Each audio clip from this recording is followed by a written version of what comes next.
What's up, everybody? Welcome back to Taste Like Music. I'm Joe. The 2025 Grammy Awards are in the bag.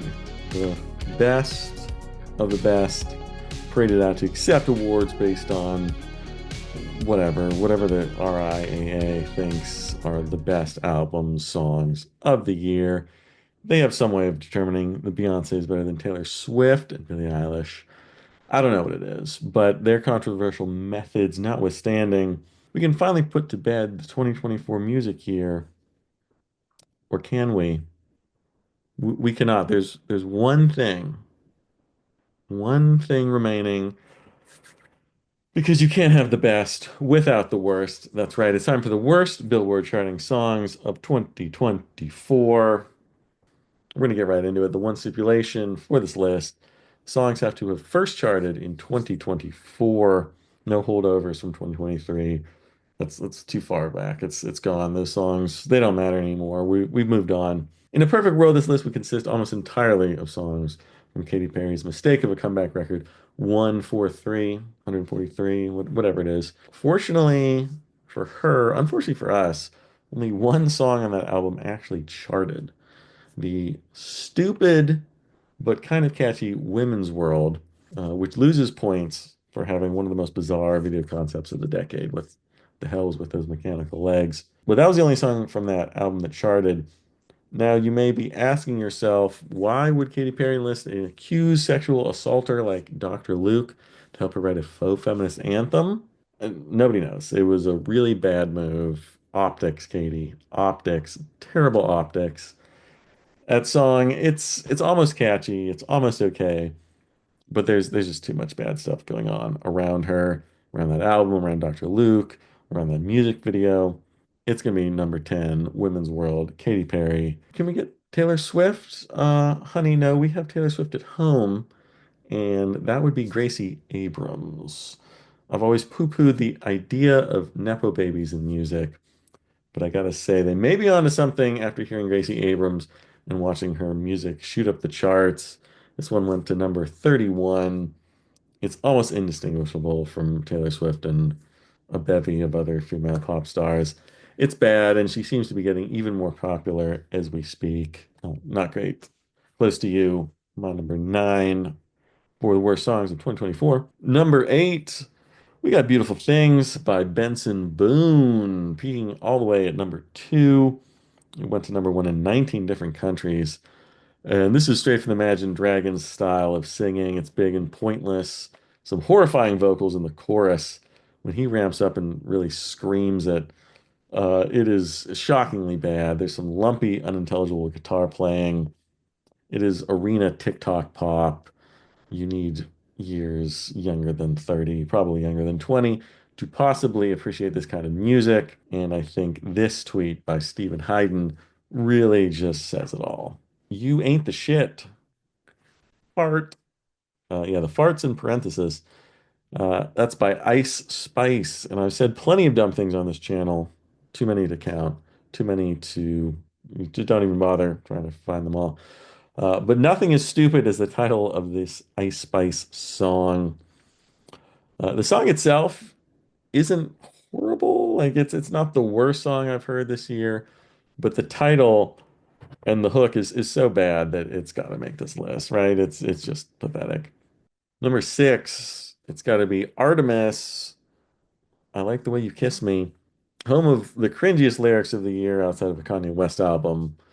It goes, and I quote, "Not trying to be romantic. I'll hit it from the back just so you don't get attached.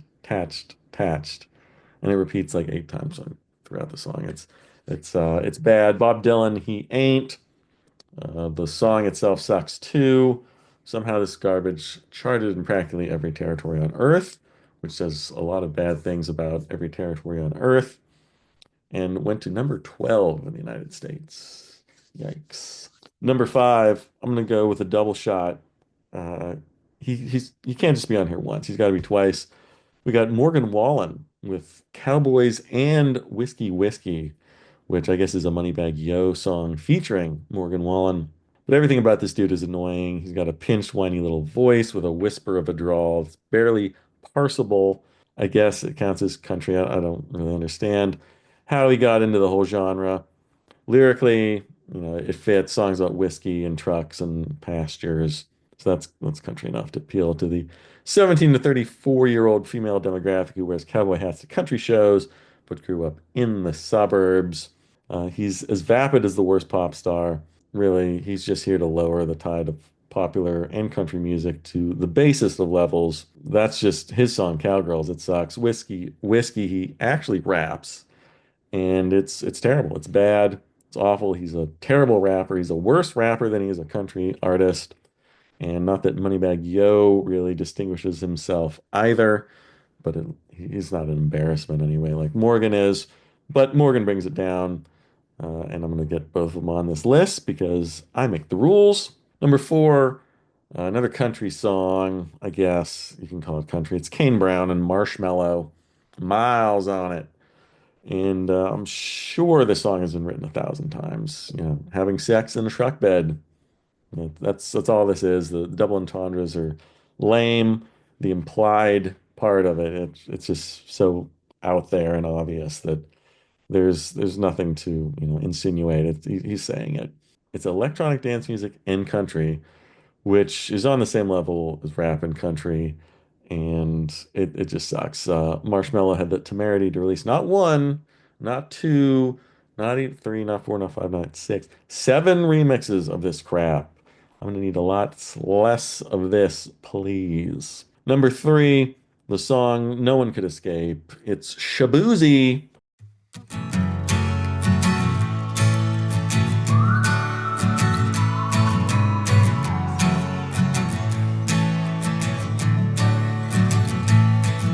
Shaboozey, and it's a doozy, a bar song. It's the unholy union of country and rap, hereby known as crap. First of all, interpolate Tipsy. How dare you? Jaquan's 2004 original was a landmark recording of songs to sing while you're wasted at the club. Shaboozey's has none of the fun of that song. Instead, it cribs Morgan Wallen's disaffected vocal style, the cliched country of "Let's drink till we puke" lyrics. That's great. You got some lame auto tune on the vocals. Not like a lot, not like Daft Punk auto tune, the fun auto tune. This is like the crappy auto tune just because I don't know, he can't sing or doesn't want to sing. The fact that it's been number one for like 20 weeks now, 18 weeks, I don't even know what it is at this point, just makes it worse. Number two, well, if there's anything worse than rap and country, it's butt rock and country. Got Truck Bed by Hardy. This one only made it to number 27, but it's real bad. It's inventing a whole new genre that I wanted no part of, butt rock country for a song that's just butt. It's just ass, really. I guess Hardy gets some points for abstaining from truck bed sex on this one. Instead, it's just about a guy kicked out of his house because he's a raging alcoholic, and he sleeps in his truck bed. And according to the lyrics, he woke up on the wrong side of his truck bed, and that's like the entire point of this song. It's bad, it's terrible, it makes me want to throw up. It's the second worst song of the year. But the worst, there can only be one, and it's a blast from the past. It's Eminem with Houdini. Eminem has a history of sampling rock songs for his albums. Dream On, Fueled, Sing for the Moment. That reached number 14, Billboard Hot 100. But this isn't Dream On, this is a friggin' nightmare. He prominently samples Steve Miller, which is about as uncool as you possibly can get. Abracadabra, song he samples, it's pretty good on its own, but it clashes just horribly with what Eminem is all about and Eminem's lyrics. Once they were playful and, it's some venom to it, you can kind of believe it. Now it's just super hackneyed and lame.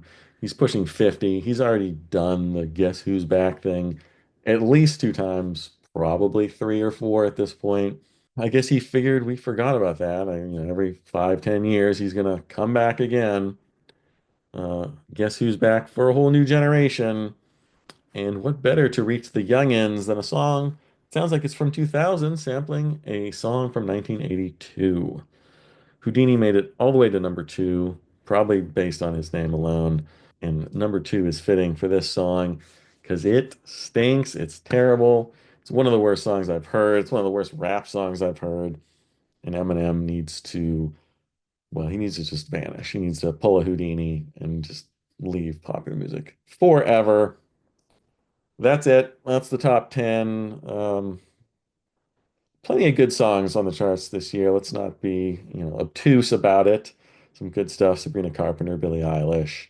Not the worst year for popular music, but these 10 songs, they could fit in any year and be horrible. So that's it. If you like the video, subscribe to the channel, leave some comments on the worst songs that you heard this year that charted anyway.